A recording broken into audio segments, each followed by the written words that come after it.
আসসালামু আলাইকুম বন্ধুরা, কেমন আছেন? আশা করি ভালো আছেন। তো আমের জুস বানিয়ে নিচ্ছি। তো এই তো আমগুলো ভালো করে নিয়ে নিলাম, বড়াটা বের করে নিয়েছি। এখন একটু গুঁড়ো দুধ দিয়ে দিব। গুঁড়ো দুধটা দিয়ে ভালো করে করবো। আর লাস্ট গুঁড়ো দুধ ছিল, তাই একটু ভালো করে ঝাঁকিয়ে টাকিয়ে নিয়ে নিচ্ছি।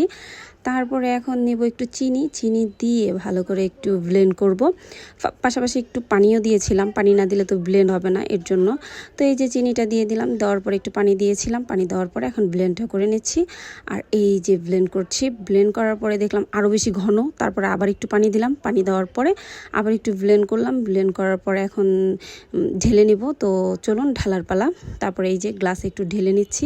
দেখুন কতটা ঘন হয়েছে। আর আমের জুসটা এত মজা হয়েছিল অনেক। তো যাই হোক, এই তো আমার গ্লাসে ঢেলে নিলাম। এখন একটু মনে হলো যে যদি আম কুচি দেওয়া যেত তাহলে আরও বেশি মজা লাগতো। তো দুঃখের বিষয়, আর কী করবো, বরফ কুচি দিয়ে দিলাম। বরফ কুচিগুলো দেখা যাচ্ছিল না, কিন্তু একটু ঠান্ডা হওয়ার জন্য বরফ কুচিগুলো দিয়ে দিলাম। আর এই যে আমার আমের জুসটা মাশাআল্লাহ খুবই মজা হয়েছিল। তো আজকের ব্লগটা এই পর্যন্তই। আল্লাহ হাফেজ। সবাই ভালো থাকবেন। আর ব্লগটা ভালো লাগলে লাইক, কমেন্ট, শেয়ার দিয়ে পাশে থাকবেন। আল্লাহ হাফেজ।